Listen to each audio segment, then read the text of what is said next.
What if I told you the $34 trillion of US national debt wasn't a mistake? What if it wasn't a failure of policy, but a stunning success of design? What if the system was never meant to balance? What if it was designed to trap you? Think about it. Every paycheck you earn that feels a little lighter, every grocery bill that climbs a little higher, every dollar that just doesn't stretch as far as it used to. It all connects back to a machine built over a century ago, a machine powered not by democracy, not by free markets, but by debt. They sold us a story. They told us national debt was the price of progress, the cost of building a great nation. But they never told us who really profits from it. Because behind every trillion-dollar bailout, behind every market boom, and every manufactured crisis, there's a quiet, invisible architecture, a shadow banking system so vast it dwarfs the official economy. And here is the secret they don't want you to know. The collapse isn't coming. It was engineered from the start. Before we dive in, I want to know where you're watching from. Drop your country or state in the comments below. You're part of a global audience waking up to the truth, the real financial history they conveniently left out of your textbooks. If you believe people deserve to understand how this system truly operates, do me a favor and hit that subscribe button right now. Because today we're going to trace how $34 trillion in American debt became the single greatest illusion of freedom ever sold. Let's rewind the clock to 1913. This was the year everything changed. The Federal Reserve was born, sold to the public under the banner of stability. The promise? To prevent another devastating banking panic like the one in 1907. But behind the closed doors of Jekyll Island, the architects, men like J.P. Morgan, Rockefeller, and representatives from Kuhn Loeb, weren't designing safety. They were designing control. They were creating a system where money itself could be conjured out of thin air, created from the very debt it was supposed to manage. Here is how the magic trick works.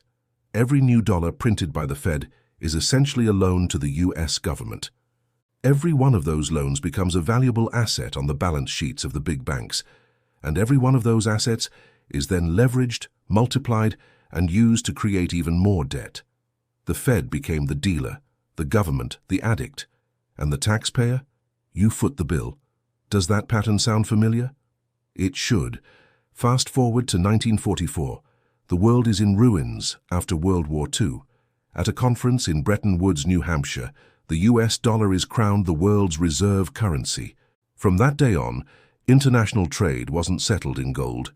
It was settled in American promises, backed by gold. This created a massive, unprecedented demand for US dollars. The more the US borrowed and spent, the more global liquidity there was. The world's economy became addicted to American debt, but the real turning point came in 1971. President Nixon, facing economic pressures, severed the dollar's last link to gold. He closed the gold window. Suddenly, there was no anchor, no backing, no limits. The dollar became pure fiat money, paper promises backed by nothing more than faith in the government that issued it. And from that exact moment, the debt didn't just grow, it went into hyperdrive. Between 1971 and the eve of the 2008 crisis, US debt exploded from just under $400 billion to over $10 trillion. And what happened to the average person during that time? Real wages for the middle class stagnated. You worked harder, you produced more, but your slice of the pie never got bigger. Meanwhile, the wealthiest were plugged directly into the money pipeline, watching their fortunes multiply as the debt machine roared to life. Sound familiar? The rich weren't getting richer by accident, they were benefiting from the design. Then came 2008. The world watched in horror as the housing bubble popped. But what really exploded was trust.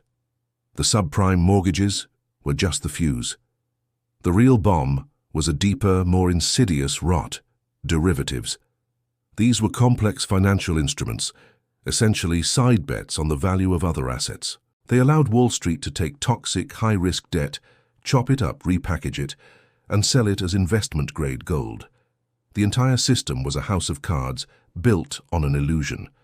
And when it all came crashing down, what did they do? Did they reform the system? Did they hold the architects accountable? No. They doubled down. Trillions of dollars were printed out of thin air through a program called quantitative easing. Interest rates were slashed to zero.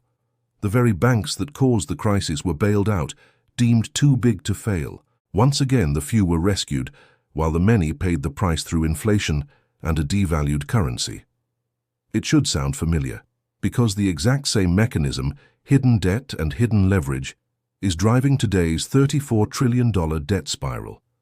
And this is where the story takes a dark turn. The real debt machine isn't Congress. It's not the Treasury. It's the shadow banking system. We're talking about trillions upon trillions in off-balance sheet transactions, hidden from public view inside complex derivatives, opaque money market funds, and repurchase agreements or repo deals. This parallel system was created quietly back in the 1980s. It allowed private financial institutions to essentially print their own form of money, credit instruments that functioned just like dollars but operated completely outside the view of regulators. By 2007, on the eve of the crash, this shadow system was estimated to be worth a staggering $60 trillion.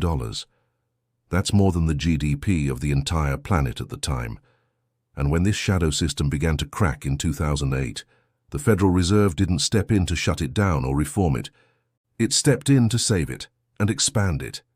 They used tools like liquidity swaps with foreign central banks and unprecedented asset purchases to prop up this hidden architecture. They created a synthetic stability, papering over the cracks in the foundation. Today, that shadow system is larger, more complex, and more interconnected than ever. It's the only way you can explain how a country can owe $34 trillion while politicians and financial experts tell you with a straight face that the system is fine. It's fine because most of the real risk isn't even on the official books. It's buried in an incomprehensible web of derivatives contracts that by some estimates total, get this, over $600 trillion globally, a quadrillion by other measures. A number so large it's meaningless. It's a self-replicating monster, a perpetual motion machine of debt. And the name behind the intellectual framework that justified this entire shadow system, the person whose ideas laid the groundwork for this monster to grow. You won't believe it. It's a name you've probably heard, but never in this context, and we'll get to that right after this. The modern shadow banking system, this labyrinth of repo markets and derivatives, didn't just appear out of nowhere. It was built on an intellectual foundation laid by economist Hyman Minsky. Minsky's financial instability hypothesis argued that long periods of economic stability naturally breed instability. He said that stability encourages risk-taking.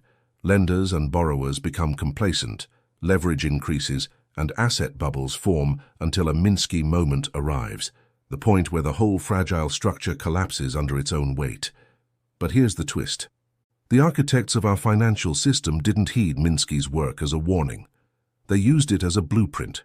They understood that if they could control the Minsky moment, if they could be the ones to step in and provide the bailout liquidity when the system inevitably cracked, they could privatize the gains during the boom times and socialize the losses during the bust.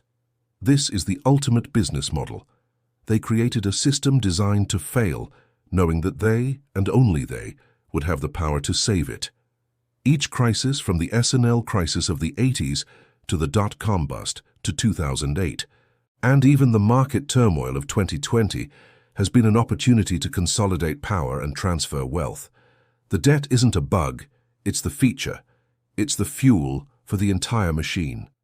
So, where does this leave you? It leaves you running on a hamster wheel. You work, you pay taxes, you try to save. But the very dollars you're saving are being systematically devalued to pay the interest on a debt you never agreed to. The system is designed to keep you in a state of perpetual financial struggle, just one emergency away from ruin, while the architects of the system siphon off the value of your labor. But awareness is the first step. Understanding this history, this design, is how we begin to reclaim our power. It's not about left versus right. It's about the people versus a system designed to extract wealth. By sharing this information, by talking about it with your friends and family, you are shining a light into the shadows. Thank you so much for watching all the way to the end. If this video opened your eyes, Please hit that like button and share it with someone who needs to see it. And don't forget to subscribe and turn on notifications so you don't miss our next investigation. We have so much more to uncover. Stay curious, stay awake,